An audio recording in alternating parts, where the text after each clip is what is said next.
श्रीमद् भागवतम के छठे स्कंध से अजामिल उद्धार की लीला का श्रवण करेंगे। तो श्रीमद् भागवतम में पांचवें स्कंध में, श्रीमद् भागवतम के पांचवें स्कंध में अलग अलग लोकों के वर्णन हैं। केवल पृथ्वी एकमात्र लोक नहीं है, इसके अलावा बाकी के जो लोक हैं जहाँ पर जीव रहते हैं अलग अलग प्रकार के, और कुछ लोग जो हैं हमसे ज़्यादा उन्नत हैं, टेक्नोलॉजिकली बहुत एडवांस हैं। वहाँ का जो ऑपुलेंस है, ऐश्वर्य है, यहाँ से ज़्यादा अच्छा है। वहाँ के इंद्रिय तृप्ति के विषय यहाँ से ज़्यादा अच्छे हैं। तो ऐसे बहुत सारे लोकों का वर्णन श्रील सुखदेव गोस्वामी परीक्षित महाराज से करते हैं। तो जैसे यह पृथ्वी एक लोक है, हम यहाँ रहते हैं, वैसे बहुत सारे लोक हैं जहाँ पर लोग रहते हैं। और बहुत से लोग जो हैं कंपैरेटिवली हमसे बहुत अच्छे हैं। और जीव अपने कर्मों के अनुसार अलग अलग लोकों में भ्रमण करता है। जैसे कोई व्यक्ति यहाँ इस समय बॉम्बे में रहता है, फिर वो अपनी पढ़ाई लिखाई जिस प्रकार करे, अच्छी पढ़ाई करे, अपनी योग्यता साबित करे, तो फिर किसी अन्य देश में, अच्छे देश में जाकर, भारत अच्छा देश है, बहुत अच्छा देश है, परंतु मटेरियली आप देखेंगे भौतिक रूप से तो कुछ देशों को और अच्छा भारत से माना जाता है। अमेरिका हुआ, फ्रांस हुआ, जर्मनी, तो लोग वहाँ पर पढ़ने के लिए जाते हैं या घूमने के लिए जाते हैं, या कुछ लोगों का तो सपना होता है ग्रीन कार्ड बनवाना। तो यहाँ पर आप जैसे अपनी पढ़ाई इत्यादि करेंगे, जैसे धन कमाएंगे, तो आप अलग अलग शहरों में, अलग अलग देशों में जाकर रह सकते हैं। उसी प्रकार पृथ्वी पर भी हम जैसा कर्म करते हैं, अपने कर्मों के अनुसार जो भी पाप और पुण्य हम संचित करते हैं, उसके अनुसार हम अलग अलग लोकों में जाकर रहते हैं। तो कभी पृथ्वी में, कभी जो पृथ्वी से श्रेष्ठ लोक हैं, स्वर्ग, भूर्भुवः स्वः लोक, सत्यलोक, जनलोक, तपलोक, महर्लोक, ये पृथ्वी से ऊपर के लोक हैं जहाँ पर विभिन्न प्रकार के देवता जीव रहते हैं।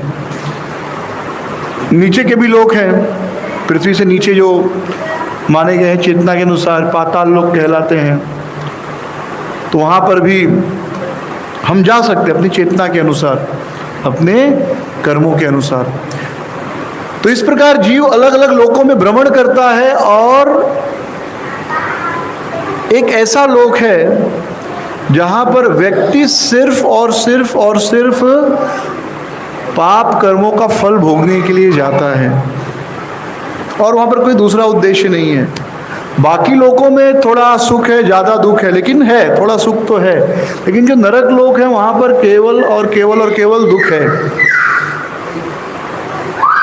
तो क्योंकि वे लोग भी इस भौतिक ब्रह्मांड में आते हैं, वे सारे लोग, वो प्लैनेट्स जो हैं, हेलिश प्लैनेट्स, तो सुखदेव गोस्वामी परीक्षित महाराज से उन नारकीय लोकों का, हेलिश प्लैनेट्स का भी बड़े विस्तृत रूप से वर्णन करते हैं कि किस प्रकार अलग अलग लोकों में पापी जीवात्माओं को कष्ट दिया जाता है। और विश्वास मानिए, अगर हम उन लोकों के बारे में सुने, उन नारकीय लोकों के बारे में सुने, और अगर हमने वैसे कार्य पाप जीवन में किए हैं, तो एटलीस्ट उस रात को, जिस रात को हमने ये कथा सुनी, नरक लोकों का वर्णन सुना, उस रात को नींद नहीं आएगी।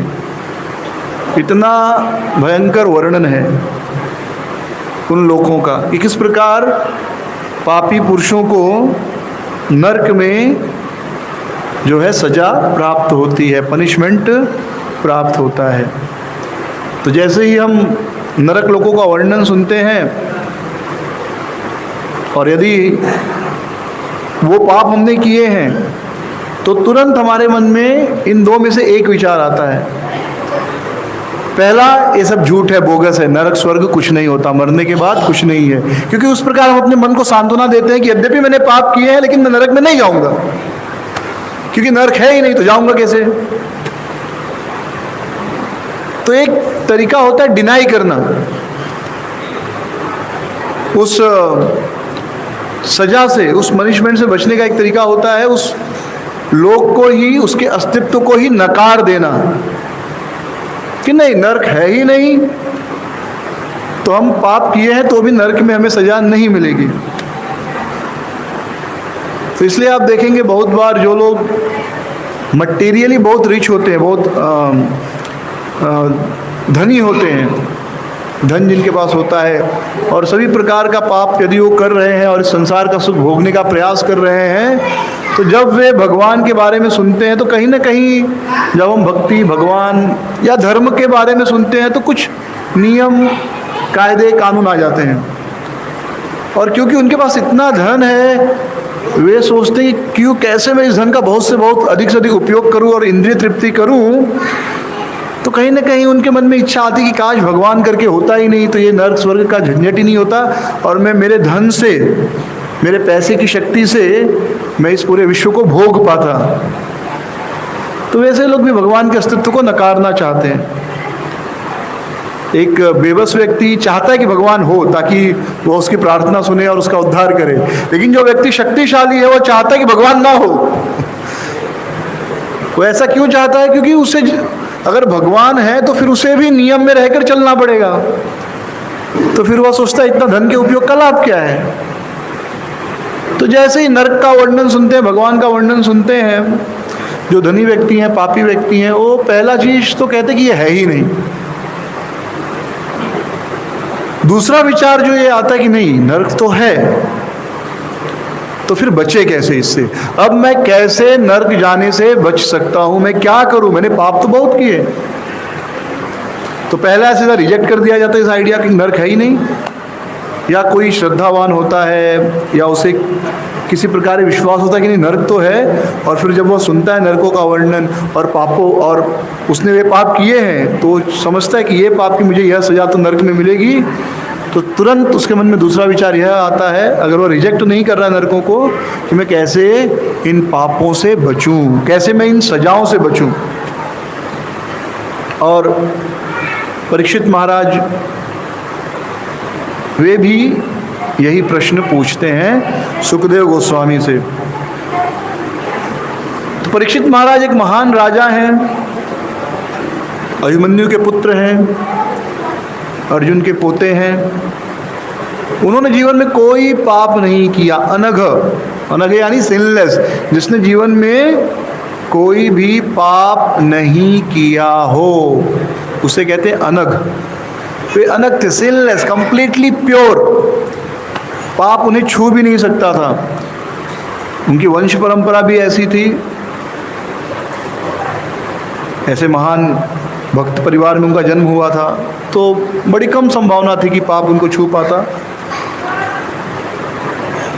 तो उन्हें यह चिंता नहीं हुई कि मैं इस नरक से कैसे बचूं। उनको पूरा विश्वास था कि मैं नरक में नहीं जाऊंगा, क्योंकि उन्होंने वैसे कोई पाप नहीं किए थे। लेकिन फिर भी उन्हें बड़ी चिंता हुई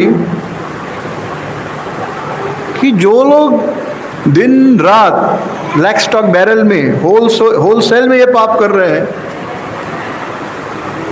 उनको नरक से कैसे बचाया जाए। क्योंकि एक दयालु व्यक्ति, एक साधु व्यक्ति, एक सज्जन व्यक्ति का यह स्वभाव होता है कि वह दूसरों को दुख से बचाना चाहता है। यह उसकी सज्जनता की निशानी है कि वह व्यक्ति सज्जन है। दया धर्म का मूल है, पाप मूल अभिमान। धर्म का सार क्या है? धर्म का सार है दया। जिस धर्म का पालन करने से हमारे हृदय में दया उत्पन्न होती है, वही असली धर्म है, अन्यथा वह असली धर्म नहीं हो सकता। आपको अगर जानना है कि कौन सा धर्म सही है, तो ये देखिए कि कौन सा धर्म पालन करने पर, किस सिद्धांत को पालन करने पर हमारे हृदय में सभी जीवों के लिए, केवल मनुष्यों के लिए नहीं, पशुओं के लिए भी, हर जीव योनियों के लिए भी हमारे हृदय में करुणा उत्पन्न होती है। दूसरे के दुख को देखकर हृदय में दुख उत्पन्न होता है और उन्हें कैसे उस दुख से दूर करे, ऐसी इच्छा उत्पन्न होती है। अगर धर्म का पालन करने से आपके हृदय में दूसरों के प्रति दया उत्पन्न हो रही है तो वह असली धर्म है, अन्यथा वह धर्म असली नहीं हो सकता। जिस धर्म का पालन करने के लिए आपको दूसरों का गला काटना पड़े, दूसरों को बम से उड़ाना पड़े, जिस धर्म का पालन करने के लिए आपको दूसरों को मारना पड़े, वह धर्म असली नहीं हो सकता। कहीं ना कहीं उस धर्म में कुछ तो गड़बड़ है, या तो वह धर्म ही नहीं या कहीं कुछ गड़बड़ हुई है। ये सरल सा सिद्धांत है। तो परीक्षित महाराज एक वैष्णव हैं, भगवान कृष्ण के भक्त हैं, तो बड़ा ही स्वाभाविक है उनके हृदय में यह विचार उत्पन्न होना।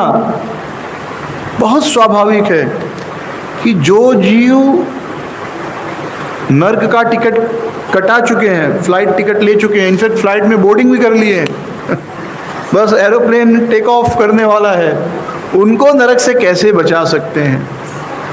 तो 5वां स्कंद सुनने के बाद परीक्षित महाराज जो है सुखदेव गोस्वामी की पहले स्तुति करते हैं, प्रशंसा करते हैं कि आपने बहुत सुंदर रूप से मुक्ति मार्ग का वर्णन किया जिससे व्यक्ति वैकुंठ जा सकता है, और आपने यह भी बताया कि व्यक्ति स्वर्ग कैसे जा सकता है, पुण्य इत्यादि करके स्वर्ग के ऊपर के लोकों में कैसे जा सकता है। और इसके पश्चात वे पूछते हैं, अधुनेह महाभाग यत्रेव नरकात्र नानुग्रयात नातेन्या अत्तमे व्याख्यातुम अर्हसि। तो ये उनका बड़ा ही महत्वपूर्ण प्रश्न है कि हे परम भाग्यशाली और ऐश्वर्यवान सुखदेव गोस्वामी, अब आप कृपा करके मुझे बतलाएं कि मनुष्यों को किस तरह उन नारकी स्थितियों में प्रवेश करने से बचाया जा सकता है जिनमें उन्हें भीषण यातनाएं सहनी पड़ेंगी। तो उन्होंने अपने लिए नहीं पूछा क्योंकि उनको जरूरत ही नहीं है, लेकिन उन्होंने बाकियों के लिए पूछा।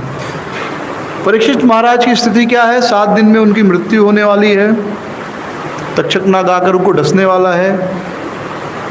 तो मैं आज के समय में देखता हूँ कि आदमी अगर 90 साल का भी हो गया है, 85 साल 90 साल, और कुछ शरीर में तकलीफ है, तो भी वो कहता नहीं डॉक्टर से ऑपरेशन करवा के ठीक होना है मुझे। हाँ 85, अभी आज ही किसी से बात हुई तो 85 के हैं और अभी उनका ऑपरेशन किया गया, पल्स बीट कम हो गई थी तो पेस मेकर लगाया। तब 85 का आदमी है तो ज़्यादा से ज़्यादा 1-2 साल और जिएंगे कोई भी। तो आदमी के अंदर जीने की लालसा कितनी होती है। हम में से हर व्यक्ति जीना चाहता है, मृत्यु से बचना चाहता है, इसीलिए तो हॉस्पिटल बढ़ रहे हैं, वेंटिलेटर ICU क्यों बढ़ रहे हैं? क्योंकि आदमी अंतिम श्वास तक जीना चाहता है। अगर उसके फेफड़े श्वास नहीं ले पा रहे हैं तो पाइप अंदर घुसेड़ कर वो श्वास लेकर जीना चाहता है कि किसी प्रकार बच जाऊं।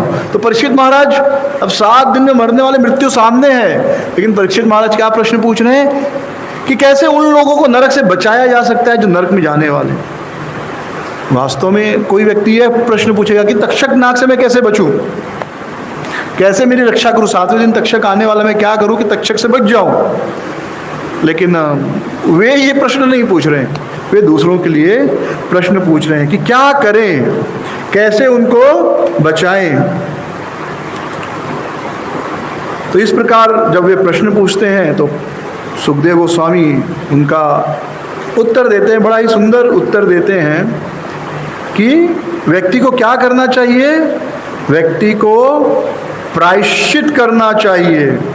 अपचितम, व्यक्ति को क्या करना चाहिए, प्रायश्चित करना चाहिए। अगर व्यक्ति शरीर से, मन से, वाणी से कोई भी पाप करता है और मरने के पहले उन पापों का प्रायश्चित नहीं करता है तो वह अवश्य ही नरक लोकों में जाएगा और नरक लोक के दुख भोगेगा, गारंटी। सुखदेव गोस्वामी कह रहे हैं केवल शरीर से नहीं, मन से और वाणी से भी। यानी अगर हमने वाणी से किसी को दुख दिया है तो वह भी पाप है। इनफैक्ट यह कहते हैं कि हथियार का जो घाव होता है वो भर जाता है, लेकिन जो शब्दों के घाव होते वो नहीं भरते। शब्द के जो घाव होते वो नहीं भरते। तो जिंदगी भर व्यक्ति याद रखता है कि इस व्यक्ति ने मुझे ऐसा भला बुरा बोला था। हथियार का क्या, आपने मारा, कट गया, धीरे धीरे घाव सूख जाएगा, ठीक हो जाएंगे। हाँ, लेकिन शब्दों का घाव कभी भरता नहीं, व्यक्ति को हमेशा वह याद रहता है। तो वाणी से मन से और वचन से, शरीर से। तो शरीर से भी करेंगे वो भी पाप है, मन से करेंगे वो भी पाप है, और वाणी से वो भी पाप है। तो कलयुग में शास्त्रों में कहा गया है मन का पाप नहीं लगता है। कलयुग का एक विशेष गुण ये है कि मन से किए गए पाप नहीं होते, नहीं माने जाते। अन्यथा मन से तो हम कितने पाप करते हैं, हर व्यक्ति कितना पाप करता है, रोज 24 घंटे मन से पाप होते हैं। तो कलयुग में एक विशेष सुविधा है कि मन से किए गए पाप नहीं गिने जाते।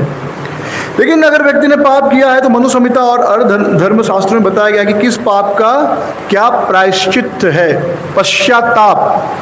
तो अगर वह पश्चाताप करे तो वह पाप से मुक्त हो जाता है। तो सुखदेव गोस्वामी उदाहरण देते हैं कि जिस तरह एक कुशल वैद्य योग का निदान और उपचार उसकी गंभीरता के अनुसार करता है, यानी जितना बड़ा रोग, जितनी बड़ी बीमारी, उतना बड़ा इलाज, उसी प्रकार जितना बड़ा पाप उतना बड़ा पश्चाताप, प्रायश्चित, रिपेंटेंस। अब पश्चाताप का मतलब क्या? ताप का अर्थ होता है जलन, अग्नि।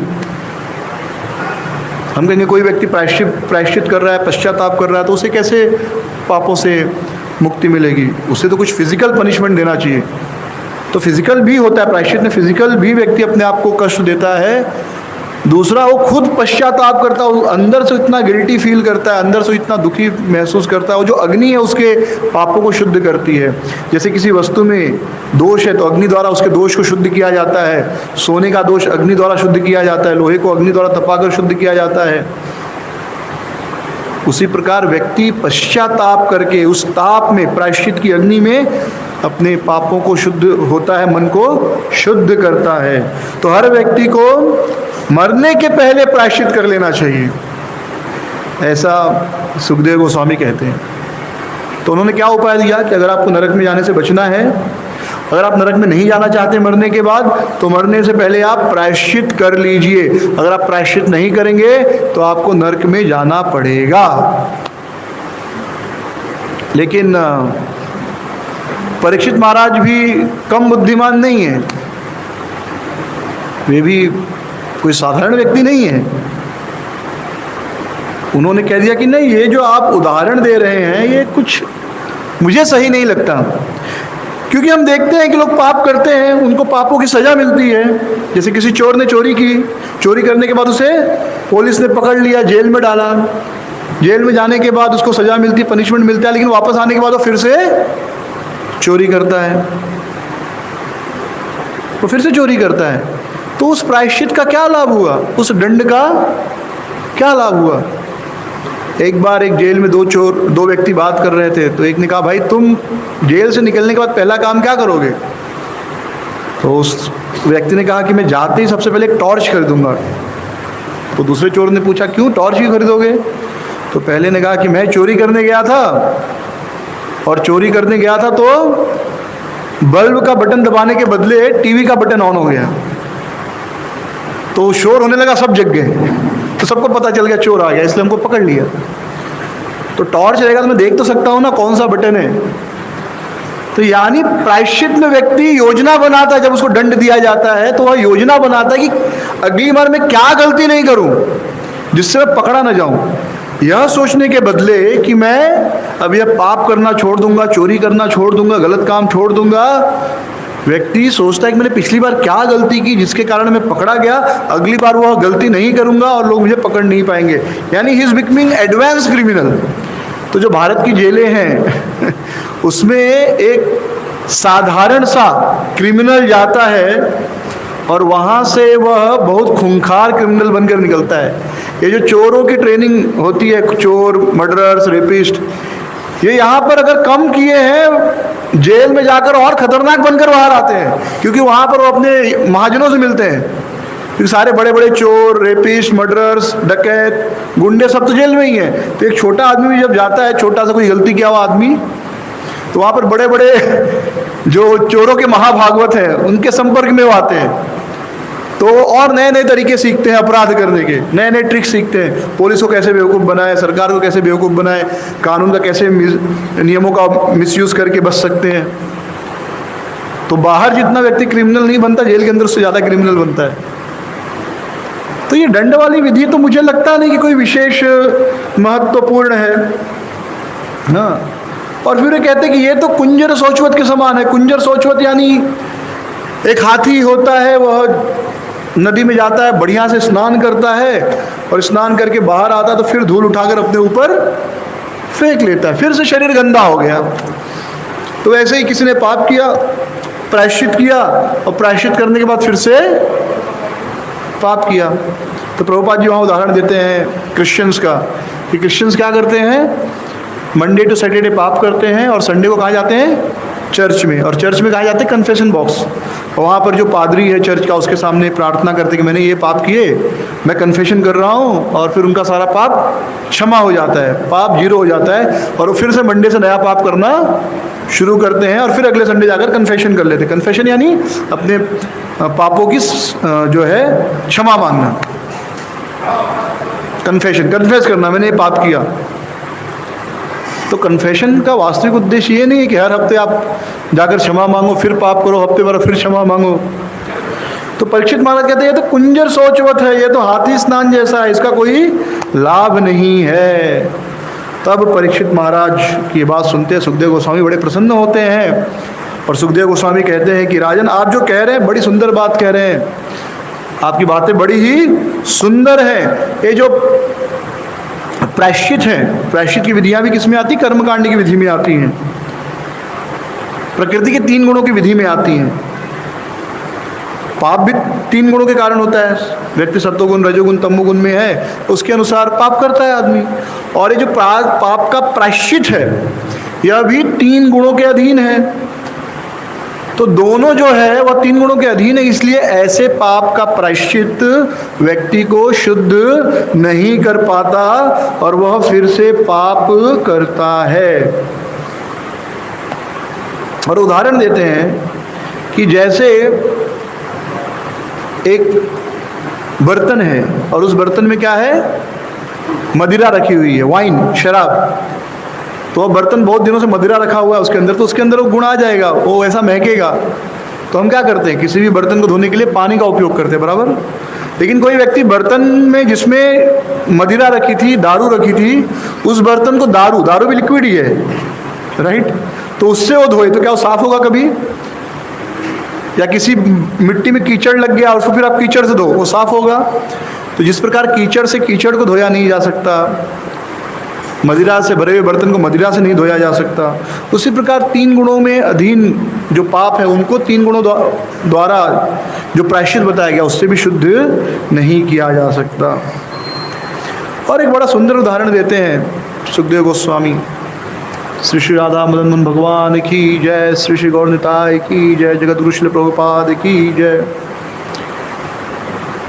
कि यदि कोई व्यक्ति बीमार है तो एक अच्छा वैद्य, एक अच्छे डॉक्टर के मार्गदर्शन में वह कंटामिनेटेड फूड खाना बंद कर दे और अच्छा हेल्दी चीज़ें खाए, हाइजीनिक प्रिंसिपल फॉलो करे, तो वह ठीक हो जाता है। उसी प्रकार यदि कोई विधि विधान का पालन करता है तो भी वह ठीक हो जाता है। हाँ, तो वह विधि विधान बता रहे हैं, विधि विधान क्या है, तो काफ़ी बड़े हैं जो आज के समय में लगभग दुर्लभ है, मतलब करना बड़ा मुश्किल है। तपसा ब्रह्मचर्येण समेन च दमेन च त्यागेन सत्य शौचभ्याम यमेन नियमेन वा देहवाग बुद्धिजं धीरा धर्मज्ञा श्रद्धयान्विता क्षिप्रत्य अघम महदपि वेणुगुल्म मिवानल। बहुत सुंदर उदाहरण दे रहे हैं। तो सबसे पहले तो बता रहे तपसा ब्रह्मचर्येण दमेन च समेन च, ये व्यक्ति को क्या करना चाहिए, ब्रह्मचर्य, तपस्या करनी चाहिए, ब्रह्मचर्य के नियमों का पालन करना चाहिए। दमेन समेन च दमेन च, इंद्रिय निग्रह करना चाहिए, दमन करना चाहिए मन और इंद्रियों का। त्यागेन, त्याग सीखना चाहिए उसे। सत्य शौचभ्याम, सत्य बोलना चाहिए, शुद्धता रखनी चाहिए। यमेन नियमेन च, और यम नियम का पालन करना चाहिए। और इस प्रकार जब व्यक्ति यम नियम तपस्या ब्रह्मचर्य का पालन करता है तो वह धीरे धीरे शुद्ध हो जाता है, अपने पापों से शुद्ध हो जाता है। लेकिन इसके आगे बड़ी महत्वपूर्ण बात करते हैं सुखदेव गोस्वामी। क्षिप त्यघम महदपि वेणु गुल्म इवा नलह, कि जैसे आपने गांव में देखा होगा बांस का झुरमुट होता है, बांस समझते, जो शादियाँ होती हैं तो 4 बांस लगाते हैं, ऊपर कैनोपी बनाते हैं। तो शादियों में आपने देखा होगा गाँव में, अब तो नहीं देखने को मिलता। तो गांव में जनरली तालाब के किनारे बांस का झुरमुट होता है, खूब सारे बांस होते हैं उसमें, उनको जला दिया जाता है। जला दिया जाता है, पूरा बांस जल जाता है, लेकिन नीचे जो है जड़ें बची रहती है, जड़ें फिर से उग जाती हैं। तो उसी प्रकार व्यक्ति जब इन सब नियमों का पालन करता है तो शुद्ध हो जाता है थोड़े समय के लिए, लेकिन धीरे धीरे जैसे ही परिस्थितियां प्राप्त होती हैं, जैसे ही उचित वातावरण मिलता है, उसके अंदर के पाप फिर से पैदा हो जाते हैं। इसका अर्थ क्या है? परिस्थितियां मिलना मतलब कंड्यूसिव इन्वायरमेंट। आप ये सब नियम का पालन कर रहे हैं तो शुद्ध हो जाएंगे, मन में पाप समाप्त हो जाएंगे, लेकिन अंदर कहीं ना कहीं within the core of heart desire to enjoy रहेगा कि हमें तो इस संसार को भोगना है। और जैसे ही भूलने का मौका मिलेगा, धन के रूप में, स्त्री के रूप में, नाम पूजा प्रतिष्ठा के रूप में, तुरंत वो इच्छाएं बढ़ जाएंगी। जैसे अभी हम सब यहाँ कथा में बैठे हैं, बोल रहे हैं, सुन रहे हैं, तो मन एकदम शांत है, और बहुत बार ऐसा अनुभव होता है कि नहीं, अब तो संसार का कुछ सुख पाने की इच्छा नहीं, बस ऐसे ही कथा सुनते रहें। लेकिन जैसे ही बाहर जाते हैं, कुछ अच्छा खाने को दिखता है, जैसे ही मसाला डोसा दिखाई देगा, या बढ़िया पिज़्ज़ा, या भेलपूरी, सेवपूरी, तुरंत मन में इच्छा उत्पन्न हो जाएगी। इस समय नहीं इच्छा होगी किसी को, लेकिन बाहर निकलते ही या कोई सुंदर स्त्री दिखी, तुरंत मन में इच्छा हो जाएगी, यार कितनी सुंदर है। तो मन में इच्छा दब गई है, लेकिन कहीं ना कहीं इच्छा है अभी भी। तो जैसे ही मौका मिलेगा, तुरंत तो इच्छा जो है फिर से प्रकट हो जाती है। तो फिर सॉल्यूशन क्या है? तो 15वें श्लोक में सुखदेव गोस्वामी 15वें श्लोक में इसका सॉल्यूशन देते हैं। केचित केवलया भक्त्या वासुदेव परायण अंधम दुवंति कास्तयनेन नीरहिमीव भास्कर। जैसे सूर्य उगता है तो तुरंत, जैसे भास्कर उगता है तो जो कोहरा अपने आप छट जाता है, वैसे ही जो कोई भी केचित केवलया भक्ता वासुदेव परायण, जो भगवान कृष्ण की भक्ति करता है, जो भगवान के नाम जप का कीर्तन करता है, श्रीमद् भागवतम पढ़ता है, भक्तों का संग करता है, तो जैसे सूरज के उगने से तुरंत कोहरा समाप्त हो जाता है, वैसे ही मन में जो पाप का बीज है वह समाप्त हो जाता है। तो भक्ति करने से केवल पाप समाप्त नहीं होता, पाप करने की इच्छा भी समाप्त हो जाती है। पाप समाप्त होना और पाप करने की इच्छा समाप्त हो जाना, ये दो अलग अलग चीज़ें हैं। जैसे किसी व्यक्ति ने किसी का बलात्कार कर दिया, तो उसने एक पाप किया, तो उसे दंड मिलेगा 7 साल की सज़ा या 10 साल की सज़ा। तो उस सज़ा से उसके मन में इच्छा समाप्त नहीं हो गई, वो वापस आकर फिर से वह गलत कार्य कर सकता है, और करते भी हैं। तो पाप की इच्छा समाप्त नहीं हुई। हाँ, जो पाप किया था उसने, अब समाज की दृष्टि से उसने उसका दंड भोग दिया है, तो अब वो पाप नलिफाई हो गया उसके लिए। हाँ, भौतिक दृष्टि में, आध्यात्मिक रूप से या भगवान के नियम के अनुसार उसको क्या सज़ा मिलनी चाहिए वो अलग चीज़ है, पर समझने के लिए भौतिक रूप से उसने जो पाप किया, चोरी की, कुछ भी किया, उसको पनिशमेंट मिल गया, तो आप फिर से उसको वो केस फाइल नहीं कर सकते, पुलिस फिर से उसको नहीं पकड़ सकती, क्योंकि जो उसने अपराध किया था उस अपराध का उसे दंड मिल गया है। He has been punished for the offence, for the criminal activity.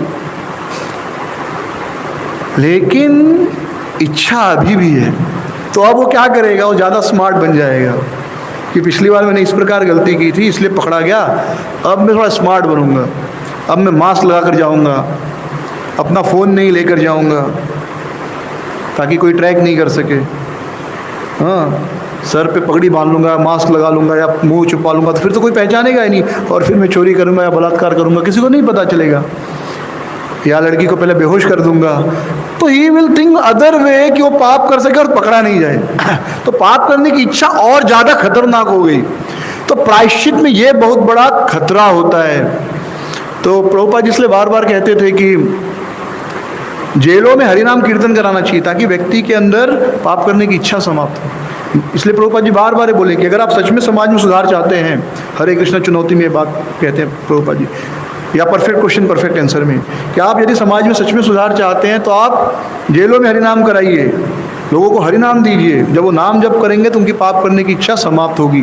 दंड मिलने से व्यक्ति और ज़्यादा पापी बन जाता है, क्योंकि उसकी पाप करने की इच्छा और बलवती हो जाती है, और वो अब एक्सपीरियंस हो गया है कि पिछली बार मैंने इस तरह गलती की और पकड़ा गया, तो एटलीस्ट मुझे उस तरह नहीं करना है। सो ही बिकम्स मोर डेंजरस। इसलिए जो मॉडर्न पनिशमेंट सिस्टम वो सक्सेसफुल नहीं है। जो आज का मॉडर्न पनिशमेंट सिस्टम सक्सेसफुल नहीं है। इनफैक्ट जो बड़े बड़े गैंग्स होते हैं वे अपने लोगों को जेल में भेजते हैं कि जाओ कुछ गलती करके अंदर जाओ और वहाँ से अच्छे क्रिमिनल्स को रिक्रूट करो, जिसको हम अपनी गैंग में शामिल कर सकते हैं। रिक्रूटमेंट होता है ना, कंपनीज अपना रिक्रूटमेंट करती, कैसे करती है? कॉलेज में भेजते ना, जाओ जो बच्चे पढ़ाई कर रहे थे, कौन सा बच्चे का अच्छा मार्क्स लाया, उनका इंटरव्यू लो और हमारे कंपनी के लिए उनको रिक्रूट करो। तो वैसे ही जो क्रिमिनल कंपनी होती है, गैंग्स होते हैं, वे अपने लोगों को जेल में भेजते कि जाओ देखो वहाँ कौन जो है क्रिमिनल बहुत बेकार है, बहुत बड़ा पाप किया है और एकदम खतरनाक है, ऐसे लोगों को ढूंढो। तो वे कोई छोटा सा क्राइम करके, कुछ चोरी या कोई ऐसा क्राइम करके वो जेल में घुस जाते हैं। फिर वहाँ पर सबको ऑब्जर्व करते, रिक्रूटमेंट चलता है उनका। तो जो पनिशमेंट सिस्टम है वो ज़्यादा डेंजरस है सोसाइटी के लिए एक्चुअली, अगर एक हिसाब से देखें तो। अगर केवल प्रायश्चित किया जा रहा है, केवल उनको दंड दिलाया जा रहा है, अगर उनको सुधारा नहीं जा रहा है हरि नाम के द्वारा। तो सुखदेव गोस्वामी बड़ी सुंदर बात कह रहे हैं कि कोई विरला व्यक्ति जिसने कृष्ण की पूर्ण शुद्ध भक्ति को स्वीकार कर लिया है, उन पाप पूर्ण कार्यों के खरपतवार को समूल नष्ट कर सकता है, जिनके पुनर्जीवित होने की कोई संभावना ही नहीं रहती। यानी बीज ही खत्म हो गए पाप के। जब पाप के बीज ही समाप्त हो गए तो फिर पेड़ कहाँ से आएगा? जैसे एक पेड़ है, उसकी बहुत सारी पत्तियाँ उगी हैं, आप पत्तियों को काटो फिर से उग जाएंगी, आप डालियों को काटो फिर से उग जाएंगी। लेकिन अगर आप जड़ काट दो पूरे अंदर से, फिर कुछ भी नहीं उगेगा। तो ये जो पनिशमेंट है, जो हमारे छोटे मोटे पाप है, ये तो डालियाँ हैं। मूल इच्छा क्या है? अंदर जो मूल पाप का जड़ क्या है? Desire to enjoy. मैं ईश्वर हूँ, ईश्वर भाव, मैं भोक्ता हूँ, I am the lord of all I survey. जो कुछ भी दिखाई दे रहा है मैं उसका स्वामी हूँ। ये जो ईश्वर भाव है, ईश्वर बनने की भावना, ईश्वर मतलब भोक्ता बनने की भावना, यही सभी पापों का मूल कारण है। कृष्ण से स्वतंत्र रहकर जीवन भोगने की इच्छा। देखिए, सुख के लिए मना नहीं किया गया, लेकिन भगवान से अलग रहकर सुखी होने की इच्छा हमारे पाप का कारण है। सुखी होना पाप, सुखी होने में कोई गलती नहीं, लेकिन भगवान से अलग होकर सुखी होना। जैसे कोई स्त्री अपने पति से अलग रहकर सब प्रकार का सुख चाहे तो वह उसके पतन का कारण है। अपने पति के साथ रहकर वो सभी प्रकार का सुख भोगे, लोग संसार उसका सम्मान करेगा, कोई उसे भला बुरा नहीं कहेगा। कोई स्त्री अपने पति के साथ रहकर सभी प्रकार का सुख भोगने की इच्छा वो रख सकती है, लेकिन पति के साथ रहकर तो कोई उसे भला बुरा नहीं कहेगा, उसका बुरा नाम नहीं होगा, बल्कि उसे साध्वी कहा जाएगा, सती कहा जाएगा। लेकिन वही भोग वह पति से स्वतंत्र होकर भोगने का प्रयास करे, वही सारे काम करे, लेकिन पति से अलग होकर, तो समाज उसे बहुत बुरे नामों से पुकारता है। तो ये सुख के लिए मना नहीं किया जा रहा है, लेकिन अपने स्वामी से अलग होकर सुख भोगने की इच्छा पाप का मूल कारण है। तो जीव जब कृष्ण से अलग होकर इस संसार को भोगने की इच्छा करता है तो वह पाप करता है। तो जब भक्ति द्वारा जीव यह समझ पाता है, जीवेर स्वरूप है कृष्णेर नित्यदास, जब हम भगवान का नाम जप करते हैं, भगवान की कथा सुनते हैं, श्रीमद् भागवतम पढ़ते हैं, तो हम यह समझ पाते हैं कि हमारा मूल स्वरूप क्या है? नित्य कृष्णदास। मैं भगवान का सेवक हूँ, भगवान भोक्ता है, मैं भुक्त हूँ, वो पुरुष है, मैं प्रकृति हूँ। और जब यह भावना आती है तो वह स्वतंत्र रूप से संसार भोगने की इच्छा का त्याग कर देता है और सभी प्रकार के पापों से बच जाता है। तो सुखदेव गोस्वामी जो है सबसे सुंदर बात यही बता रहे हैं, और तात्पर्य में प्रभुपाद जी बहुत सुंदर भक्ति की महिमा का वर्णन करते हैं। न तथा ही अगवान राजन पूयेत तप आदि यथा कृष्णार्पित प्राण तत्पुरुष निवेशया। न तथा अघवान राजन पूयेत तप आदि, कोई तपस्या करे, हाँ तप करे, उपवास करे, तो भी वह पाप कर्णों से उतना मुक्त नहीं हो पाता जितना यथा कृष्णार्पित प्राण तत्पुरुष निवेशया। ऐसे पुरुष को जिसने कृष्ण के लिए भगवान की सेवा में अपना जीवन अर्पित कर दिया, ऐसे पुरुष को अगर वो समर्पण कर दे तो उतना ज़्यादा शुद्ध हो सकता है, उतना शुद्ध वह जब दान तपस्या करने से शुद्ध नहीं हो सकता। और यह एकदम व्यावहारिक बात है। हम संसार में लोगों को देखते हैं, लोग दान देते हैं, तपस्या करते हैं, लेकिन वो एक सिगरेट भी नहीं छोड़ पाते, वो एक सिगरेट भी नहीं छोड़ पाते, वो मांस खाना नहीं छोड़ पाते, वो दान तप तपस्या सब करेंगे। लेकिन कोई व्यक्ति, ऐसा व्यक्ति जो भगवान के भक्त की शरण में आया है, तो ऐसे व्यक्ति को हम देखते हैं कि वह बड़े तेजी से उन्नति करता है।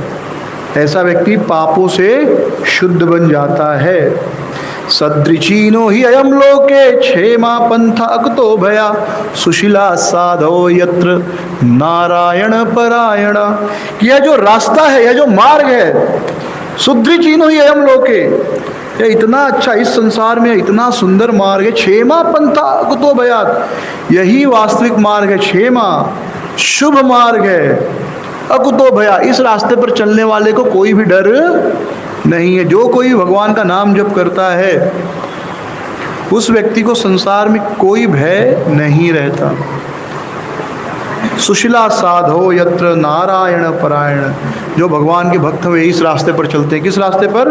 भक्ति के मार्ग पर। तो तपस्या द्वारा, प्रायश्चित द्वारा व्यक्ति जो है पापों से नहीं बच सकता। बचने का केवल एक ही उपाय है, भगवान के नाम की शरण लेना, भगवान की भक्ति की शरण लेना। तो इस प्रकार परीक्षित महाराज को सुखदेव गोस्वामी ने बड़ा सुंदर सिद्धांत तो बताया। लेकिन अब सिद्धांत के साथ व्यक्ति कहता है ठीक है, आपने बड़ी अच्छी बात बताई, तो ऐसा कभी हुआ है क्या? ऐसा किसी के साथ हुआ है क्या? कोई उदाहरण दीजिए। तो परीक्षित महाराज को सुखदेव गोस्वामी उदाहरण देते हैं अजामिल नामक एक व्यक्ति का। तो वे बताते हैं कि अजामिल जो था एक बड़ा ही पवित्र ब्राह्मण था। कान्यकुंज, ये जो कान्यकुंज, ये कन्नौज आज का जो कानपुर है, हाँ, तो ये जो ब्राह्मण होते हैं, वहाँ के जो ब्राह्मण, वो बड़े पवित्र माने जाते, कन्नौजी ब्राह्मण। उनके बारे में कहावत है कि एक कनौजिया 13 चूल्हा। मतलब वो इतना पवित्रता का पालन करते हैं कि वो एक चूल्हे पर कुछ कुकिंग कर ले तो फिर दूसरा कुकिंग उस चूल्हे पर नहीं करेंगे। अगर एक चूल्हे पर चावल बना दिया तो दाल बनाने के लिए दूसरा चूल्हा चाहिए, सब्जी बनाने के लिए तीसरा चूल्हा चाहिए, चपाती के लिए चौथा चूल्हा चाहिए। तो कहते हैं एक कनौजिया 13 चूल्हा, यानी वो इतना सारा चूल्हा बनाएंगे, एक ही पे सारा कुकिंग नहीं करेंगे, इतना पवित्रता का पालन करने वाले। तो ऐसे जगह, ऐसे कान्यकुब्ज का जो था वह अजामिल जो था वह ब्राह्मण था, लेकिन एक वैश्या स्त्री का संग करके उसने सारे ब्राह्मण के गुण खो दिए। तो देखिए संग का परिणाम देखिए, अच्छा संग अच्छा परिणाम, बुरा संग बुरा परिणाम। सारे ब्राह्मण के गुण उसके समाप्त हो गए और वह पूरा मलेच्छ बन गया। अपना जीवन यापन कैसे करता था? बंदी अक्ष कैतवे चार्य गरितामृतमी मृतमस्थिम विभ्रत कुटुंबम असुचि यातयाम आसदेहिन। वह दूसरों को बंदी बनाकर लोगों को बंदी बना लेता था। देखिए एक वैश्या को पालना आसान नहीं है। एक वैश्या को खुश करने के लिए मुकेश अंबानी का खजाना भी कम पड़ जाएगा, समझ रहे हैं? हाँ, एक वैश्या को अगर आप रखना चाहते हैं कि भाई एक वैश्या मेरे घर में रहे और मेरे से प्रसन्न रहे, तो आप पूरी पृथ्वी का धन भी लुटा देंगे, लेकिन वो सब धन लेके चली जाएगी। हाँ, तो सारा धन अजामिल में खत्म हो गया, तो अब धन तो कमाना है, नहीं तो चली जाएगी। तो वैश्या थोड़ी पत्नी है कि सुख दुख का साथ निभाएगी, वो तो वैश्या है, वो तो उसका काम है, जब तक आप धन दोगे साथ में रहेगी, नहीं तो छोड़ देगी। तो अब उसको खुश रखने के लिए अजामिल क्या करता था? बंदी अक्षय, लोगों को बंदी बनाता था, जुआ खेलता था, चोरी करता था, ऐसे निंदित कर्म करता था वह, ताकि वह वैश्या के बच्चों को पाल सके। वैश्या के बच्चों को, अपने बच्चों को नहीं, क्योंकि सारे के सारे बच्चे, वैश्या के बच्चे किसके थोड़े किसी को पता होता है। तो सारे बच्चे, जो 10 बच्चे थे अजामिल वैश्या को, सारे के सारे अजामिल की वो गारंटी नहीं है, कोई पत्नी थोड़ी थी उसकी। सारे के सारे बच्चे उसके है नहीं, उसके थोड़े ही थे, इसलिए वो कहते वैश्या के बच्चों को पाल सके, वैश्या के बच्चों का पालन करता था वह, और इस प्रकार वह अपना जीवन बचाता था। तो प्रभुपाद जी लिखते हैं कि अवैध स्त्री संग सबसे खतरनाक है, इसलिए मैं illicit sex, relationship outside marriage, ये व्यक्ति का आत्मा को भी दूषित करता है, शरीर को भी दूषित करता है, मन को भी दूषित करता है। व्यक्ति सब प्रकार से दूषित हो जाता है, ये सबसे बड़ा पाप है। तो इस प्रकार अजामिल पाप करते करते कितने सालों का हो गया? 88 साल का। जैसे आप में से किसी की उम्र 30 साल है, किसी की 40 साल है, किसी की 50 है, किसी की 60 है। पता चला इतना उम्र कैसे बीत गई? अपनी उम्र के बारे में सोचिए और सोचिए कि पता चला मैं कैसे आज 40 साल का हो गया, 60 साल का हो गया, 70 साल का हो गया। तो हमारी उम्र कैसे बीत गई हमको नहीं पता चला।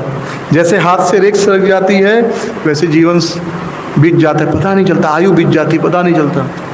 देखते देखते हम 40 साल के हो गए, 50 साल के हो गए, 80 साल के हो गए, पता ही नहीं चला। तो अजामिल को पता ही नहीं चला कब 88 साल का हो गया। और सुखदेव गोस्वामी कहते हैं कि उससे उस समय 10 पुत्र थे, और उस समय भी 5 साल का एक छोटा पुत्र था जिसका नाम क्या था? नारायण। यानी 88 साल की उम्र में 5 साल का बालक, यानी 83 साल की उम्र तक, 83 साल की उम्र तक वह वैश्या के साथ संबंध रखता था, शारीरिक संबंध रखता था। सोचिए कितना कामी व्यक्ति होगा वह, कितना काम वासना उसके अंदर भरी होगी। तो क्योंकि जो छोटा बालक था, तो एक स्वाभाविक है, माता पिता को अपने छोटे बच्चे से बड़ी प्रीति होती है, बहुत आसक्ति होती है, और बाकी बच्चे बड़े भी हो जाते हैं। अब अजामिल 88 साल का था तो छोटा बच्चा 5 साल का था, बाकी बड़े बच्चे तो कोई बच्चा 50 साल का होगा, कोई 60 साल का होगा, तो वो भी तो बूढ़े ही हो गए होंगे ना। तो उनसे अब यानी में इतनी प्रीति नहीं रहेगी जितनी नारायण से होगी, बड़ी स्वाभाविक बात है। या वो भी कहीं निकल गए होंगे। तो नारायण से उसकी बड़ी प्रीति थी, बड़ा प्रेम करता था वह नारायण से। और गृहस्थों का एक सुख है क्या? ऐसे गृहस्थों के जीवन में बड़ा दुख है। 2 ही सुख कहते हैं भगवान कृष्ण दशम स्कंद में कहते हैं गृहस्थों के जीवन का 2 ही सुख है। एक पत्नी नाराज हो जाए तो उसे मनाने में जो मेहनत लगती है, और दूसरा बच्चा जब तोतली भाषा में बोलता है। तो यही 2 सुख गृहस्थों के माने गए। बाकी तो पूरा दिन बेचारे काम कर करके घर पालन पोषण में बेचारे एकदम थक जाते हैं, तो कोई सुख नहीं है। लेकिन जो छोटे बच्चे तोतली भाषा में जब बोलते हैं तो उनकी बात सुन के उनकी सारी थकावट चली जाती है। तो उसी प्रकार नारायण भी, अजामिल भी अपने बालक की लीलाओं का आनंद ले रहा था। तो तोतली भाषा में बात करता था, गिरते पड़ते चलता था। तो नारायण जो अजामिल है बड़ा आनंदित होता था। और अजामिल इतना आसक्त था कि बिना नारायण के वो रहता ही नहीं था। ये बड़ी अच्छी बात है, नारायण के साथ रहना चाहिए। लेकिन वो अपने बेटे के साथ रहता था जिसका नाम उसने नारायण रखा था। तो कुछ भी काम करता था, खाना खाता था तो कहता था नारायण आओ खाते हैं। कहीं घूमने जाता था, चलो नारायण घूम के आते हैं। सोने के बोले नारायण चलो सो जाओ साथ में। तो नारायण के साथ खाना पीना, सोना, घूमना फिरना, खेलना, 24 घंटे वह नारायण कॉन्शियस हो गया था। उसके जीवन में एक ही चीज़ थी, नारायण। और एक शिक्षा भी है कि जिस प्रकार अजामिल नारायण से आसक्त हुआ, खाने के पहले नारायण को बुलाता था, खेलने के पहले नारायण को बुलाता था, घूमने जाने के पहले नारायण को बुलाता था, उसी प्रकार हमको भी खाने के पहले भगवान को भोग लगाना चाहिए, कहीं जाने के पहले भगवान को याद करना चाहिए, कोई भी कार्य करने के पहले नारायण को, कृष्ण को याद करना चाहिए। ये बहुत बड़ी शिक्षा है। यहाँ पर भले ये बात नकारात्मक रूप से है, लेकिन ये सकारात्मक रूप से भी कि अगर हम भी अपना हर काम नारायण को, कृष्ण को स्मरण करके करें तो मृत्यु के समय हम बड़े आसानी से अंते नारायण स्मृति, नारायण को स्मरण कर सकते हैं। कोई भी काम करें नारायण को याद कर लें। खाना खाने बैठे भगवान भोग तो लगाते ही हैं, फिर भी भगवान नारायण को, कृष्ण को स्मरण करके खाएं। कृष्ण आपने बड़ा सुंदर प्रसाद दिया। घर से बाहर निकल रहे हैं, कृष्ण को स्मरण करके निकलें। ट्रेन में बैठे कृष्ण को स्मरण करें, और भक्त ऐसा करते हैं। तो ये बड़ी सकारात्मक शिक्षा है। यहाँ पर नारायण से सीखना, नारायण अजामिल से सीखना चाहिए कि कैसे हमको नारायण कॉन्शियस होना है, कृष्णा कॉन्शियस होना है। नारायण अजामिल की बड़ी श्रेष्ठ शिक्षा है ये। भले यहाँ पर नकारात्मक रूप से, लेकिन हमें सकारात्मक रूप से लेना है कि हमको भी ऐसा बनना है। खाने के पहले नारायण, घूमने के पहले नारायण, सोने के पहले नारायण को याद करके सोना, उठते ही नारायण को याद करना। तो आप विश्वास मानिए, और इसमें ज़्यादा मेहनत नहीं लगता, इट्स वेरी नेचुरल। अब मैं देखा हूँ भक्तों को, हाँ, जैसे भक्त इंजेक्शन लेने में जाते हैं, जैसे इंजेक्शन का दर्द होता है कृष्णा कृष्णा गोविंदा मुँह से उनके निकलता ही है। आदत हो गई है अब। हाँ, घर से बाहर निकलेंगे या सुबह उठते ही कृष्णा गोविंदा नारायण माधवा वासुदेव मुकुंदा उनके मुँह से निकलता है। तो ये प्रभुपाद जी की कृपा है कि इस संस्था में रहते रहते हमारी आदत बन गई है। कॉन्शियसली अनकॉन्शियसली हम कृष्ण का नाम लेते हैं, ले लेते हैं। हाँ, तो ये नारायण से सीखते हैं। तो मृत्यु आ गई और नारायण को यह समझ में नहीं आया कि मृत्यु आ गई। और आदमी जितना बूढ़ा होता है ना, याद रखिए, प्रसंगम अजरम पास में अजर है। अजर का मतलब, जर मतलब बुढ़ापा, अजर मतलब जो कभी बूढ़ा नहीं होता, जो आसक्ति ना कभी बूढ़ी नहीं होती। अगर हम ये सोचते हैं कि बुढ़ापे में हमारी सारी आसक्ति छूट जाएगी तो ये हमारी बहुत बड़ी मूर्खता है। इनफैक्ट व्यक्ति जितना ज़्यादा बूढ़ा होते जाता है उतना ज़्यादा वो आसक्त होते जाता है। इसलिए वैराग्य बुढ़ापे में नहीं आता। वैराग्य लाना तो यही, जब भी ज्ञान मिल जाए उसी समय से वैराग्य का अभ्यास करना चाहिए। अगर आप ये सोचेंगे कि मैं बूढ़ा हो जाऊंगा और सब त्याग दूंगा, that is next to impossible. इसलिए शुरू से ही वैराग्य का अभ्यास करना चाहिए। इसलिए पहले के जो राजा होते थे, हम सुनते कि वो वानप्रस्थ ले लेते थे, सब छोड़कर चले जाते थे, लेकिन उनका जीवन देखिए। जैसे कल हमने अमरीश महाराज की कथा की, उनकी कथा सुनी। अमरीश महाराज एकादशी व्रत करते थे तो निर्जल करते थे, विरक्ति, भगवान की अभिषेक इत्यादि करके ब्राह्मणों को हजारों लाखों गाय दान में देते थे, विरक्ति। दान देते हैं तो विरक्ति आती है। तो इस प्रकार शुरू से ही विरक्ति का अभ्यास करना चाहिए, छोड़ने का अभ्यास करना चाहिए। आप अगर अभी छोड़ने का अभ्यास नहीं करेंगे तो बुढ़ापे में असंभव है।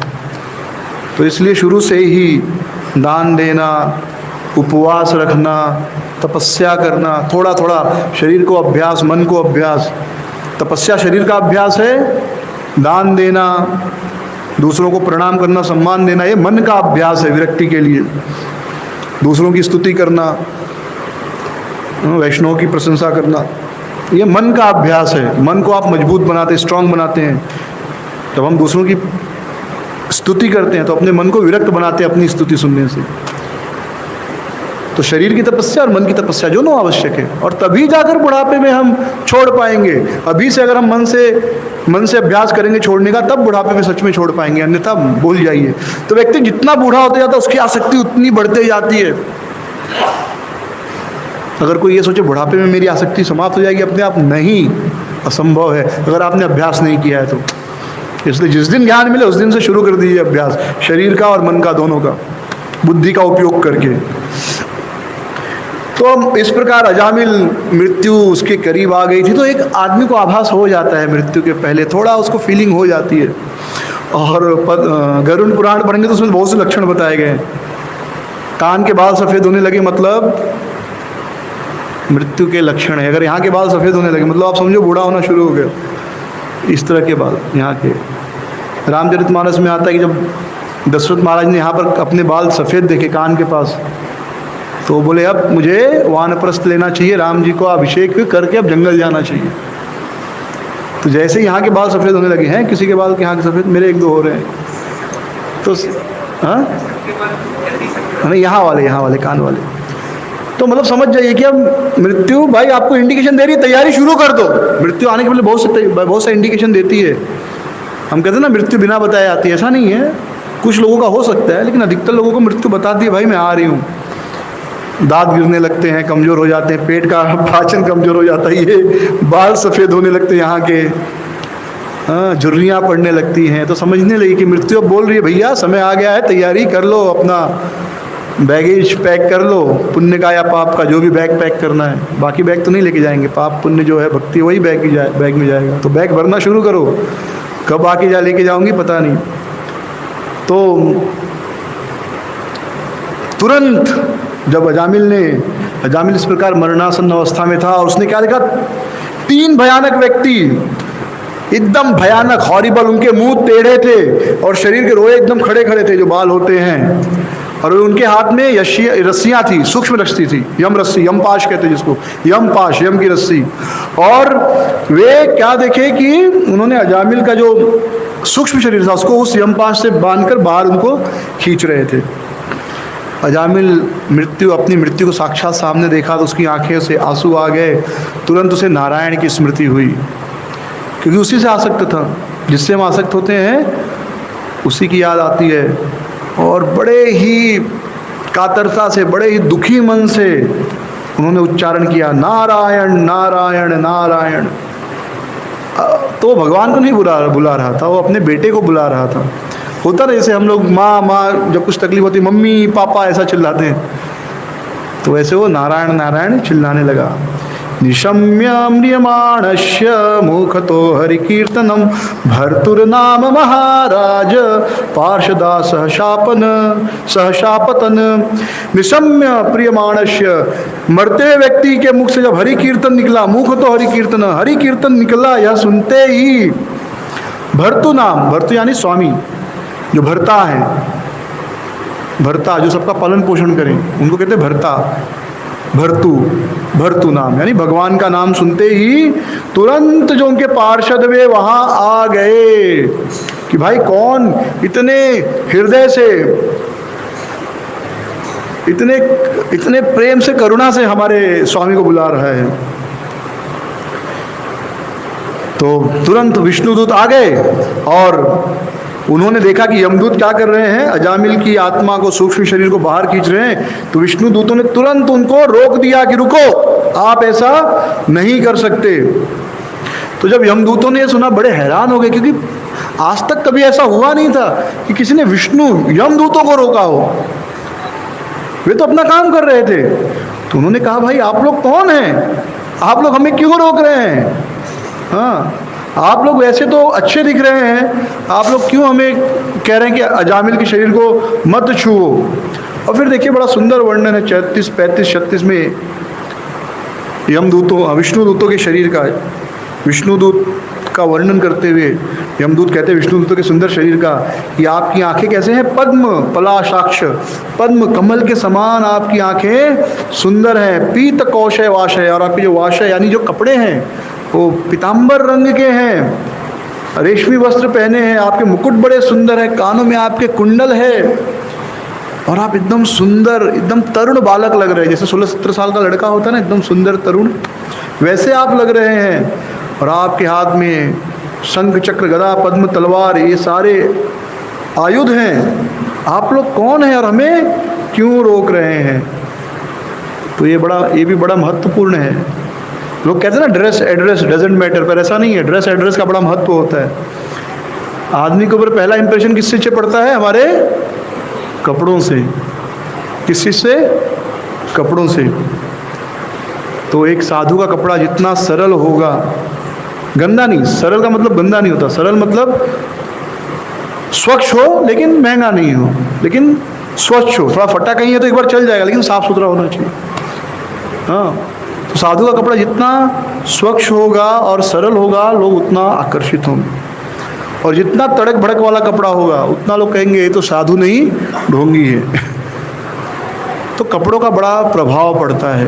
तो जैसा समाज हो, प्रचार के लिए भी भक्त अगर जाते हैं कहीं, तो जैसा समाज हो वहाँ वैसे कपड़े पहन के जाना चाहिए।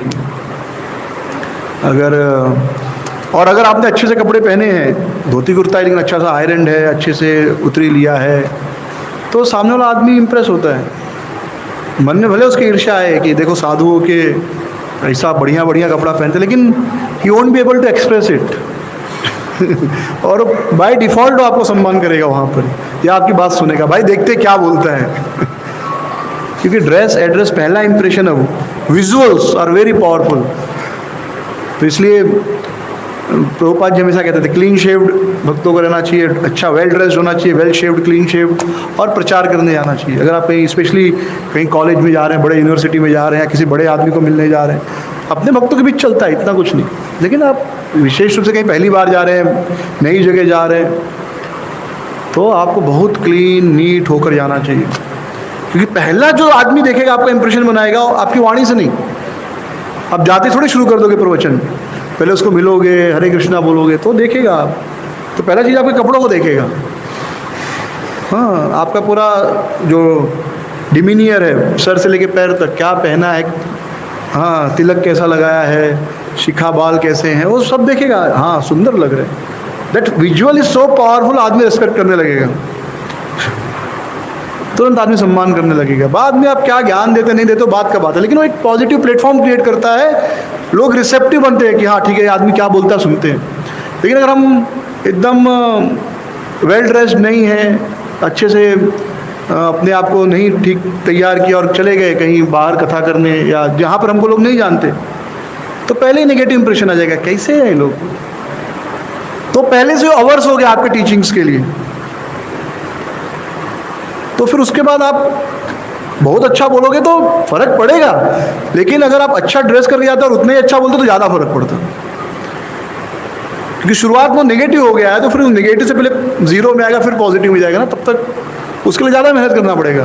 लेकिन पहले देखते ही पॉजिटिव जोन में आ गया, अरे वाह हरे कृष्णा वाले मानना पड़ेगा एकदम वेल टू डू है, वेल ड्रेस्ड है, वेल ग्रूम्ड है, अच्छा है, सुंदर है, क्योंकि ये हमारे विजुअल्स, हमारा माइंड, हम वैसे ट्रेंड है, तुरंत मन में सम्मान उठता है। तो एनीवे आप पॉजिटिव जोन में आ गए, आपके उसके अंदर पॉजिटिव भावनाएं आ गई और फिर आप कुछ बोल रहे हैं तो बढ़ते जा रहा, प्लस पॉइंट है। तो ड्रेस एड्रेस बहुत इंपॉर्टेंट है। आप देखिए यमदूत तुरंत इंप्रेस हो गए, कौन है आप लोग, आपकी आंखें इतनी सुंदर हैं। वो खुद बेचारे दम का मुंह टेढ़ा मेढ़ा था, रोए खड़े हुए थे, एकदम भयानक दिख रहे थे। तो जब इतना सुंदर देखे तो और ज़्यादा प्रसन्न हो गए, इतना सुंदर भी कोई हो सकता है क्या ना। तो ऐसे उनके लिए पॉजिटिव आ गया कि अरे कौन है आप लोग, इतना सुंदर वस्त्र पहने, आपकी आंखें इतनी सुंदर हैं, मुकुट पहने सुंदर, हाथ में शक्र चक्र गदा पद्म है, कौन है आप लोग।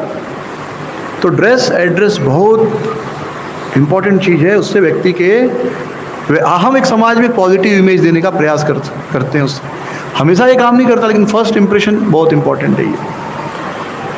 तब विष्णु दूतों ने कहा कि हम तो विष्णु दूत हैं, लेकिन तुम लोग यदि यमदूत हो तो तुम लोग बताओ धर्म क्या है, अधर्म क्या है। आप इस अजामिल को दंड देना चाहते हो, किस आधार पर, कुछ तो नियम कायदा कानून होगा। आप कैसे इस अजामिल को सजा देने का प्रयास कर रहे हो, दंड देने का प्रयास कर रहे हो, और किसको दंड दिया जा सकता है, सारे कर्मियों को दंड देना है या कुछ लोगों को ही देते हो, या अपनी इच्छा, जिसको मन किया दिया, जिसको मन किया नहीं दिया, क्या कुछ तो नियम होगा ना, पैरामीटर होगा। अब यमदूतों का प्रवचन देखिए, बहुत सुंदर प्रवचन है। यमदूत कोई साधारण लोग नहीं है, ये भी यमराज के पार्षद हैं, तो इनको भी शास्त्र पता है, तो इनको भी वेद पता है, धर्म पता है, लेकिन इनको खाली भागवत धर्म नहीं पता है। भागवत धर्म अलग होता है और वेद धर्म अलग है, दोनों कोई क्या कंसाइल होते हैं, ये मैं सोचिए दोनों अलग अलग हैं, हाँ, लेकिन थोड़ा अंतर आ जाता है दोनों में। तो जो ये यमदूत है वो वेद धर्म की बात कर रहे हैं। यमदूता उचुः वेद प्रणीतम धर्म ही अधर्म तत्विप्रयः वेदो नारायण साक्षात स्वयंभू इति सुश्रमन। तो कहते वेद प्रणहितो धर्मो, जो कुछ वेद में बताया गया वही धर्म है, उसके अलावा सब कुछ अधर्म है। जो वेदों में मना किया गया अगर वो करेंगे तो विधर्म है, जो बताया गया वो धर्म है, उसके अलावा जो कुछ है वो अधर्म है। वेद साक्षात क्या है, पूर्ण पुरुषोत्तम भगवान है, साक्षात वेद भगवान ही वेद के रूप में है, नारायण है, नारायण ही वेद है और वे स्वयं उत्पन्न हुए हैं, ऐसा हमने भगवान से सुना है। ऐसा हमने सुना है किससे, यमराज जी से। यमराज जी क्लास लेते होंगे, ट्रेनिंग प्रोग्राम करते होंगे कि भाई किसको लेकर आना है, किसको नहीं लेकर आना है, तो उसके अनुसार ये लोग कार्य करते थे। तो उन्होंने बड़े सुंदर रूप से प्रवचन किया कि किस व्यक्ति को दंड दिया जा सकता है। वेदों का जो पालन करता है उसे दंड दिया जाता है, वेदों के खिलाफ विरोध में जो चलता है उसे सजा मिलती है। और इस अजामिल ने सारे नियम तोड़े, इसलिए इस अजामिल को हम दंड देंगे। तो अजामिल ने क्या सजा, क्या पाप किए, उसका वर्णन करते हो। अयम ही श्रुत संपन्न श्रीलवृत्त गुणालय धृतव्रतो मृदुर्दांत सत्यवाग्मय मंत्र विक्षुतुः गुर्व ज्ञान तथि वृद्धानां सुश्रु अनघंतः सर्वभूत सुहृत धर्म धर्मित वागय सूयकः। तो अब वर्णन कर रहे हैं किसका, अजामिल के गुणों का। तो अजामिल के गुणों को सुनिए, इसका 1% भी हमारे अंदर है अगर, तो हम बहुत अच्छे से भक्ति कर सकते हैं। अयम ही श्रुत संपन्न, यह जो अजामिल है यह सभी प्रकार के वैदिक ज्ञान में उन्नत था। सभी प्रकार के वैदिक ज्ञान, हमें सारा वैदिक ज्ञान पता नहीं, अजामिल को था। श्रील वृत्त गुणालय, और सभी प्रकार के अच्छे चरित्र का गुणालय था। धृत व्रत था, जितने भी व्रत होते हैं उसका बड़े कठोरता पूर्वक पालन करता था। हमारे जैसा नहीं कि एकादशी में भी 3 बार खाते हैं, ऐसा नहीं था। व्रत लेता था, उसे अच्छे से पालन करता था। मृदुहु, बहुत मधुर भाषा में बात करता था, कभी किसी को गुस्से में भला बुरा नहीं बोला। दांतः, मन और इंद्रियों को पूर्ण नियंत्रण में रखा था, मन और इंद्रियां पूर्ण नियंत्रण में थी। सत्यवाक, हमेशा सत्य बोलता था। मंत्रवित, मंत्रों का सही तरह से उच्चारण करता था यह। शुचि गुरु अग्नि अतिथि वृद्धा नाम, और जो गुरु अग्नि अतिथि और वृद्ध इनकी सेवा करता था वह। अग्नि की सेवा मतलब रोज यज्ञ करता था वह। वृद्धा नाम, घर के जो बड़े बुजुर्ग थे उनकी सेवा करता था। शुश्र भी अनहतः, और झूठी प्रतिष्ठा से मुक्त था। सर्वभूत सुहृद, सभी जीवों के प्रति अच्छी भावना रखता था। साधु, अच्छे स्वभाव वाला था। मितवाक, फालतू की बातें नहीं करता था। और अनसूयक, किसी से ईर्ष्या नहीं करता था। अजामिल इतना अच्छा था। अजामिल का जितने भी गुण है उसका मुझे नहीं लगता 10% भी हम सबके पास होगा, इतने सारे गुण। लेकिन हुआ क्या, एक बार अजामिल जो है वह जंगल गया, पिताजी को यज्ञ करना था, पूजा के लिए लकड़ी लाने और फूल इत्यादि लाने, समिधा लाने के लिए जंगल में गया।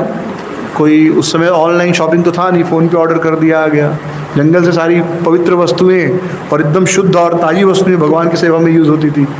वो 4-4 महीने पुरानी सड़ी हुई कीड़े खाई हुई वस्तु नहीं यूज़ होती जैसे आजकल यज्ञ में यूज़ करते हैं।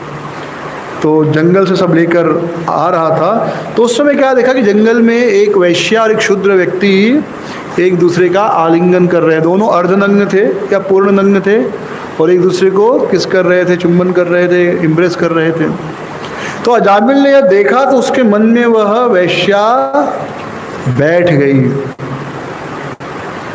उसके मन में इच्छा हो गई कि मुझे यह वैश्या मिल जाती तो मैं भी इसके साथ इस सुख का लाभ लेता। तो वह जंगल लकड़ी लाने गया और लड़की लेकर आ गया। ये प्रॉब्लम हो गया। तो उसने शास्त्रों के उपदेश याद किए कि नहीं ये गलत है, मैं विवाहित व्यक्ति हूँ, मेरी पत्नी है, माता पिता है, मैं एक शुद्ध ब्राह्मण हूँ, मुझे ये कार्य करना नहीं चाहिए। लेकिन जिस प्रकार सूर्य और चंद्रमा को राहु ग्रस लेता है, एक शुद्ध ग्रह राहु ग्रस लेता है, उसी प्रकार ब्राह्मण के ज्ञान को इस वैश्या के आकर्षण ने ढक लिया और वह निरंतर उस वैश्या के बारे में सोचता था। और जैसी मति वैसी गति, दिन भर उस वैश्या के बारे में सोचता था। उस वैश्या को एक दिन अपने घर लेकर आ गया। अपनी पत्नी को उसने त्याग दिया, माता पिता को निकाल दिया घर से और घर का सारा धन देकर, उपहार देकर, गिफ्ट देकर वो वैश्या को तुष्ट करने लगा। धीरे धीरे सारा धन खत्म हो गया तो पाप वाला काम करने लगा, चोरी करने लगा, चमारी करने लगा, डाका डालने लगा। ब्राह्मण के कर्म भी छोड़ दिए, पत्नी का त्याग कर दिया। और ऐसा करते करते इल्लीगल तरीके से धन कमाकर भी वो उस वैश्या का पालन पोषण करने लगा। भक्ति छोड़ दिया, जप करना छोड़ दिया, नाम जप करना छोड़ दिया, पूजा करना छोड़ दिया, सब कुछ छोड़ दिया। और इस अजामिल ने पापों का प्रायश्चित नहीं किया। और क्योंकि इसने प्रायश्चित नहीं किया इसलिए अब इसको हम नरक में लेके जाएंगे और इसके मन को शुद्ध करेंगे। आत्मा तो हमेशा शुद्ध है, लेकिन जो सूक्ष्म शरीर है, मन, वो अशुद्ध हो गया है, तो उसे दंड देकर शुद्ध करेंगे और फिर से इसके कर्मों के अनुसार इसको नया शरीर प्राप्त होगा। और ऐसा कह के यमदूत शांत हो गए। तो विष्णु दूतों का प्रवचन है, अहो कष्टम धर्म दृश्याम स्पृशे संभाया सभाम यत्र अदंडेशु अपापेशु दंडय ध्रियते वृथा। कह रहे कितने दुख की बात है कि जहाँ धर्म का पालन होना चाहिए वहाँ अधर्म हो रहा है। ये लोग ऐसे व्यक्ति को दंड देना चाहते हैं जिसने कोई पाप नहीं किया है। अब अजामिल इतना पाप किया है और विष्णुदूत क्या कहते हैं, इस व्यक्ति ने कोई पाप नहीं किया। तो उनका बड़ा सुंदर प्रवचन है, लेकिन वो अंत में क्या कहते हैं कि इस अजामिल ने कोई पाप नहीं किया है, इसने सब प्रायश्चित कर लिए हैं। कैसे? अयम ही कृत निर्वेशो जन्म कोटि अहसम समापि यद यत व्याजहार विवशः नाम स्वस्ति अयनम हरे। कि इस व्यक्ति ने सारे पापों का प्रायश्चित कर लिया क्योंकि इसने असहाय अवस्था में भगवान का नाम जप किया। इस जन्म के पाप नहीं, करोड़ों जन्म में जितने पाप थे उन सभी पापों का इसने प्रायश्चित कर लिया है। अब हमारे मन में आएगा तो बड़ा अच्छा तरीका है, जिंदगी भर अजामिल जैसा जियो और अंतिम में हरि नारायण कृष्ण बोल देंगे, गेम ओवर। लेकिन ऐसा नहीं होता है। अजामिल एक्सेप्शन है। मृत्यु के समय भगवान का नाम आ गया उसको, क्योंकि मृत्यु के पहले या पापी बनने के पहले भी वो बहुत बड़ा पुण्यात्मा था, भक्त था, वैदिक ब्राह्मण था, और हम उसके सारे गुण पढ़े अभी। तो हमने ऐसा गुण शुरू नहीं किया, ऐसे गुण हमारे अंदर है नहीं कि ठीक है वो सारे गुण थे और किसी कारण से हम पाप करने लगे और अब फिर भगवान का नाम आ जाएगा अंतिम में मुख से। नहीं, अजामिल एक अलग ही केस स्टडी है। अयम श्रील गुण संपन्नो उसके गुण जो देखेंगे तो हम उसके गुण का 10% भी नहीं है, जो इतने सुंदर गुण थे। दूसरा, उसने जानबूझकर कॉन्शियसली पाप करना शुरू नहीं किया। That was an accidental fall down. Conscious fall down और एक्सीडेंटल फॉल डाउन में फर्क होता है। Ajamil was an accidental fall down, not conscious fall down. हाँ, उसने प्लानिंग करके फॉल डाउन नहीं किया, इसलिए उसे नाम अपराध नहीं लगा। अजामिल जंगल में गया और उसने वो दृश्य देखा हो, फिर भी उसने शास्त्रों का उपयोग करके अपने मन को समझाना चाहा कि गलत है, लेकिन फिर भी नहीं समझा पाया। तो उसने योजना नहीं बनाई थी कि चलो अच्छा है भगवान का नाम लूंगा, मैं पाप से मुक्त हो जाऊंगा तो अभी पाप कर लेता हूँ। That was an accidental fall down. Accidental fall down में पनिशमेंट से आदमी बच सकता है। अगर आप कॉन्शियसली फॉल डाउन हो रहे हैं जानबूझ के, सो दैट अजामिल का एक केस स्टडी है।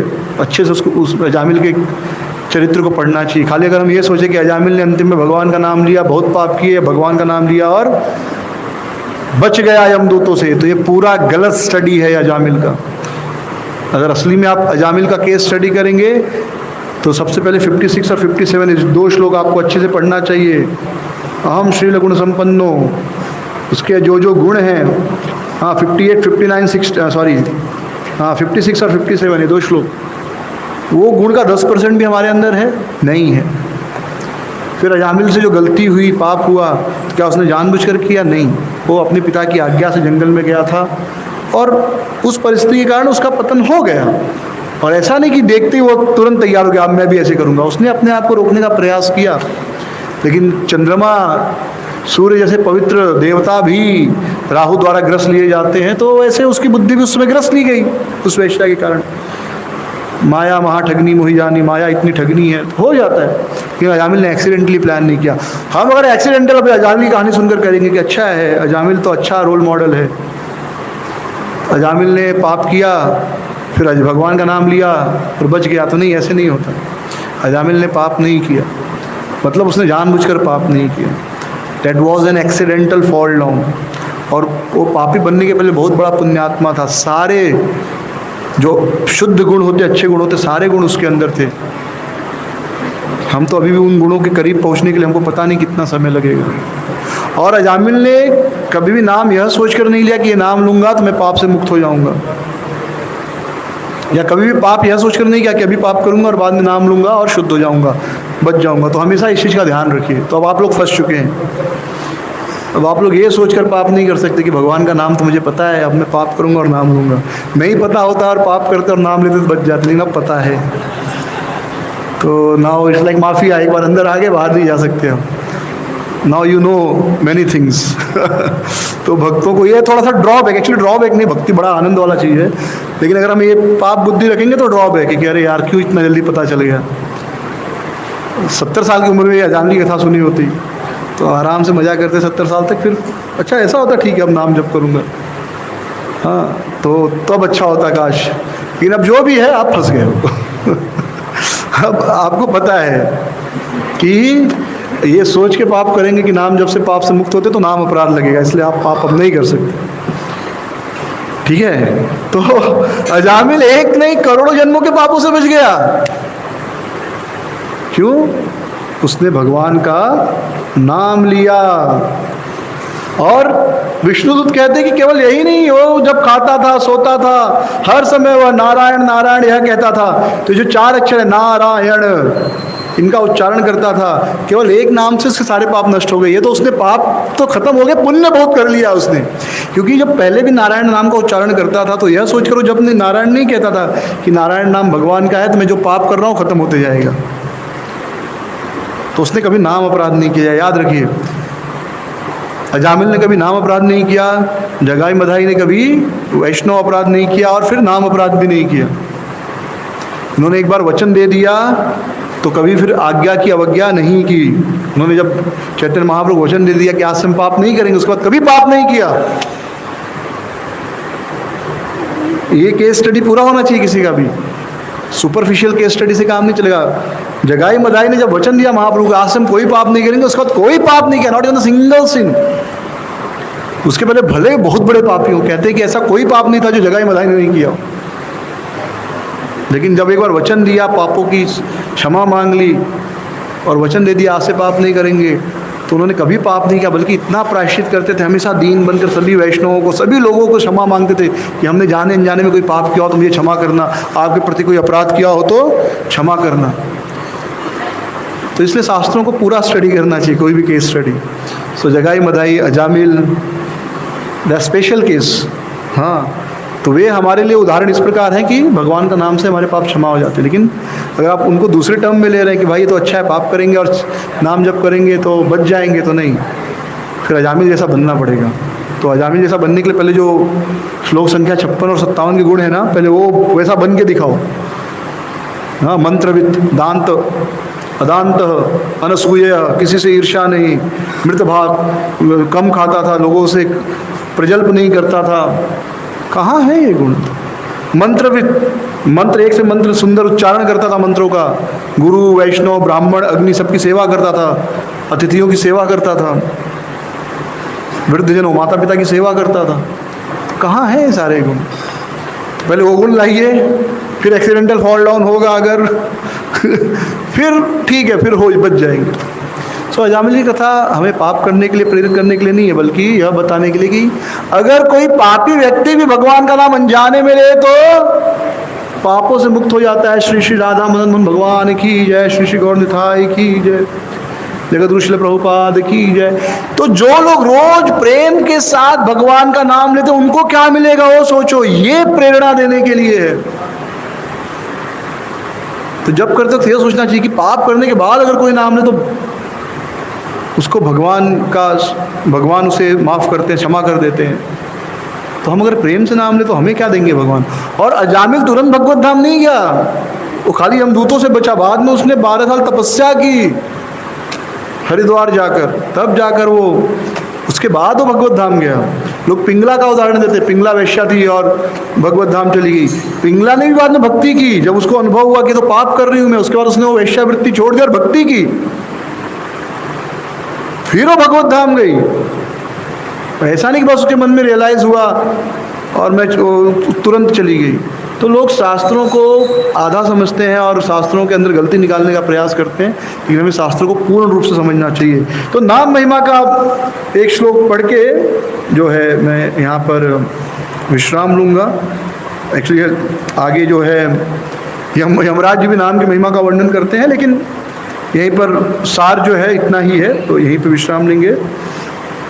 भगवान विष्णु के नाम का कीर्तन सोना या अन्य मूल्यवान वस्तुओं के चोर, शराबी मित्र या संबंधी के साथ विश्वासघात करने वाले, ब्राह्मण के हत्यारे अथवा अपने गुरु या अन्य श्रेष्ठ जन की पत्नी के साथ संभोग करने वाले के लिए प्रायश्चित की सर्वोत्तम विधि है। यानी अगर गलती से किसी ने पाप किया है तो नाम जप द्वारा प्रायश्चित कर सकता है। स्त्रियों, राजा या अपने पिता के हत्यारे, गौओं का वध करने वाले और अन्य सारे पापी लोगों के लिए भी प्रायश्चित की सर्वोत्तम विधि है। भगवान विष्णु के पवित्र नाम का केवल कीर्तन करने से ऐसा पापी व्यक्ति भगवान का ध्यान आकृष्ट कर सकते हैं, और वे इसलिए विचार करते हैं कि इस व्यक्ति ने मेरे नाम का उच्चारण किया है, इसलिए मेरा कर्तव्य है कि उसे सुरक्षा प्रदान करूं। तो जीवन में जाने अनजाने कुछ पाप हुआ और अनुभव हो गया हमसे कि ये तो मैंने पाप किए, ये मुझसे पाप हुआ है तो प्रायश्चित तो करना पड़ेगा। तो सुखदेव गोस्वामी बता रहे हैं कि सबसे अच्छी प्रायश्चित की विधि जो केवल आपके पाप फल को ही नहीं बल्कि पाप करने की इच्छा को भी, पाप फल और पाप इच्छा दोनों को समाप्त कर देगी, वह क्या है? भगवान का नाम कीर्तन। हरे कृष्णा कृष्णा कृष्णा हरे हरे, हरे राम राम राम हरे हरे। तो आज यहीं पर विश्राम लेंगे। हरे कृष्ण। श्रील प्रभुपाद की जय। ग्रंथराज श्रीमद् भागवतम की जय। गौर प्रेमानंदे। अगर आपको ये वीडियो पसंद आया हो तो प्लीज़ हमारे चैनल को लाइक, शेयर और सब्सक्राइब ज़रूर कीजिए। हरे कृष्णा।